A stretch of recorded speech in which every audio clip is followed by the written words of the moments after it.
Hey everyone, and welcome. So, have you ever thought about getting into coding but just felt kind of lost on where to even start? Well, you are in exactly the right place. Over the next few minutes, we're going to pull back the curtain on one of the world's most popular programming languages with this quick start guide to Python. And let's just kick things off with this pretty bold statement right here. Python isn't just one of the easiest languages to learn, it's also the most popular one out there right now. We're about to dive into a language that's powerful enough to run some of the biggest apps you use every day, but it's also designed from the ground up to be friendly for absolute beginners. So here's our game plan. First, we'll tackle the why. Why should you even bother with Python? Then we'll walk through the actual first steps to get you going. After that, we'll dig into the core building blocks, the language's vocabulary, really. Then we'll see how to unlock its true power. And finally, we'll get inspired by all the cool stuff you can actually create. Okay, first up, why learn Python?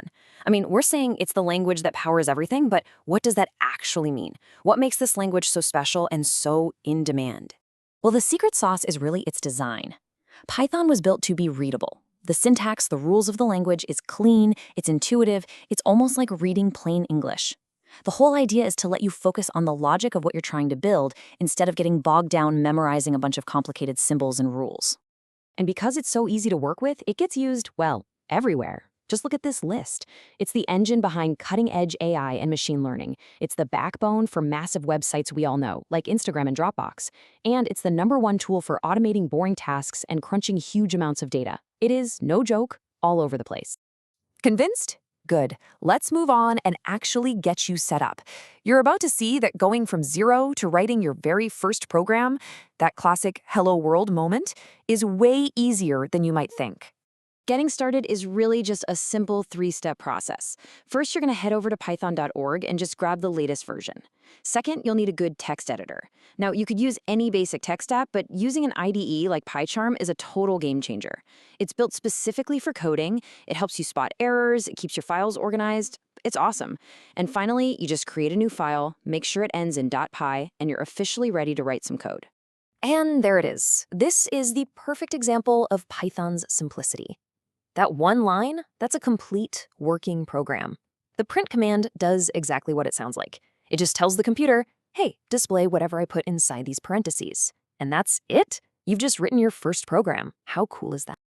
All right, now that you're an official programmer, let's learn the language. These core building blocks are the fundamental concepts, the absolute basics you're going to use to build, well, everything from here on out. First up, we have variables. The easiest way to think about them is as labeled boxes or containers. You can stick a piece of information inside, like a name or a number, you give that box a label, and then you can use that label later on to get the information back. It's basically how a program remembers things. So, check out this example. We stored the name George inside a variable we called character name. Now here's why that's so powerful. Imagine you use that name 100 times throughout your program. If you wanted to change the name to, say, John, you don't have to go find all 100 spots. You just change it in this one place and it updates everywhere. It's incredibly efficient. Next up, we have functions. So if variables are kind of like the nouns in your code, the things, then functions are the verbs. They're the actions. You can bundle a whole bunch of instructions together into one reusable block, give that block a name, and then you can run that entire sequence of actions just by calling its name. It's the ultimate trick for keeping your code clean and organized. Look at this right here. We've defined a function called greetUser, and all it does is print 2 lines of text. Now, anytime we want to say that greeting, we don't have to retype those 2 lines. We just write greetUser, parentheses, and boom, job's done. It might seem like a small thing now, but trust me, when your programs get bigger, this becomes an absolute lifesaver. Okay, so this is where things get really, really cool. The true magic of Python isn't just in the code that you write yourself. It's about tapping into this massive universe of code that millions of other developers have already created and shared.